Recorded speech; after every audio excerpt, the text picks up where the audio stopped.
हम आप सब लड़का लड़की से कहना चाहेंगे कि अभी वक्त है, अभी सर झुका के पढ़ लीजिए। वादा है आपसे कि जिला में सबसे ऊंचा सर आपका होगा। लेकिन अगर अभी आप सोचिएगा आराम करने के लिए, पूरी जिंदगी आपको तकलीफ उठानी पड़ेगी। अगर आज आप किताबों के दीवाने हो गए ना, तो कल दुनिया आपकी दीवानी हो जाएगी। किसी ड्रीम गर्ल के लिए ना अपने माँ बाप के ड्रीम को कभी नहीं छोड़ना चाहिए। आप लोग जो सोचते हैं ना इधर उधर, वो खुशी तो आप लोगों ने कभी देखा ही नहीं। कोई स्टूडेंट अभी तक खुशी नहीं देखा। हम आपको व्यक्तिगत बताते हैं। देखिए, खुशी कब मिलेगी आपको? जिस दिन आपको जॉब मिलेगा ना, और जो पहली सैलरी मिलेगी वो भी नहीं खुशी है।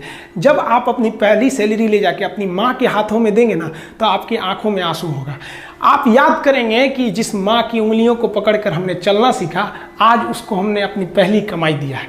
और जब कमाने लगेंगे ना, तब समझ में आएगा कि लाखों रुपए की अहमियत कुछ नहीं है वो 1 रुपए के आगे, जब माँ स्कूल जाते वक्त दिया करती थी। और गौर से देखा करो अपने माँ बाप के आंखों में, ये वो आईने होते हैं जिसमें बच्चे कभी बूढ़े नहीं होते। देखिए, जीवन में ना अपने अंदर से अहंकार बिल्कुल निकाल दीजिएगा। अहंकार बहुत ही खराब चीज है। कहते हैं कि अहंकार में इंसान को इंसान नहीं दिखता, और छत पे चढ़ जाओ तो खुद का मकान नहीं दिखता। अहंकार नहीं करना चाहिए। छत को बहुत गुरूर था छत होने का, 1 मंजिल और बनी और छत फर्श हो गया। अहंकार कभी नहीं कीजिएगा। तूफान ज्यादा होती है तो कश्ती डूब जाती है, और घमंड ज्यादा हो जाती है तो हस्ती डूब जाती है। जिस दिन आपको घमंड होने लगे ना अपने आप के ऊपर कि हम बहुत बड़े हो गए हैं, हम बहुत पढ़ लिए हैं, हम बहुत सक्सेसफुल मैन हो गए, हम बहुत बड़े बिजनेसमैन, हम बहुत, मतलब जिस दिन आपको घमंड हो गया ना, उस दिन आप शमशान घाट में जाके दिखेगा आपसे नायाब लोग, आपसे अच्छे लोग वहां खाक बन गए।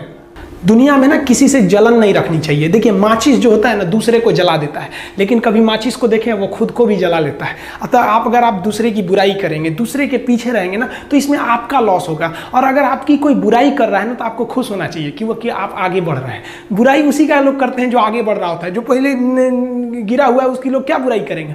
और जब भी आपकी कोई बुराई करे तो आप उसे सहज स्वीकार करें, और आप उसे प्रूव मत कीजिए कि हम ये नहीं हैं। हम लोग गलती क्या करते हैं स्टूडेंट लोग, कि प्रूव करने लगते हैं। नहीं, आपको अपने आप को इंप्रूव करना है। अगर कोई गलती हो गई है, आपको कोई बुराई कर रहा है, तो आप उसको सहज स्वीकार कीजिए। जिस दिन आपके अंदर अपनी बुराई सुनने की क्षमता आ गई, यकीन मानिए आप सफलता के दहलीज पे अपनी पहली कदम रख दिए उसी दिन।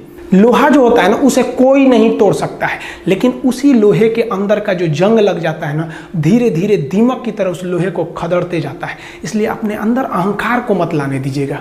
लोग कहते हैं ना कि अहंकार बुरा है। जीवन में हम जो अनुभव किए हैं, अहंकार से भी खराब चीज होता है गुस्सा।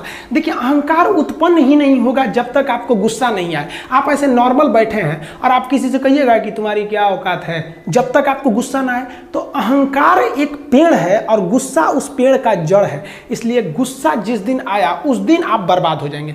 किसी भी व्यक्ति को बर्बाद कराने के लिए सबसे जरूरी है गुस्सा दिलाना। आपको पता है, लोहार जो होता है, लोहार वो जानता है कि लोहे को हम ऐसे नहीं मोड़ सकते हैं, बहुत ही शक्तिशाली है। इसलिए लोहार ना इस लोहे को ना आग में डाल के इसे गुस्सा दिलाता है। जब ये गुस्से से लाल हो जाता है ना, तो जहां गुस्सा आया आप अपनी ताकत खो देते हैं, और ये लोहा अपनी ताकत खो देता है, और एक मामूली हथौड़े के चोट से लोहा मुड़ जाता है। तो जिस दिन आपको गुस्सा आ गया, समझ जाइए कि आप अपनी ताकत खो रहे हैं। जब हम जन्म लेते हैं तो जन्म से ही हमारी जीभ रहती है, और मरने तक हमारे साथ जीभ रहती है, क्योंकि वो बहुत ही नरम रहती है। उसे गुस्सा वो बहुत हार्ड नहीं होती है। लेकिन जन्म लेने के बाद दांत आता है, और दांत काफी कड़ा होता है, और मरने से पहले ही दांत चला जाता है। यानी अगर आप नरम रहेंगे तो काफी लंबे समय तक रहेंगे, और जहां हार्ड होंगे आप वहीं आपका पतन चालू हो जाएगा।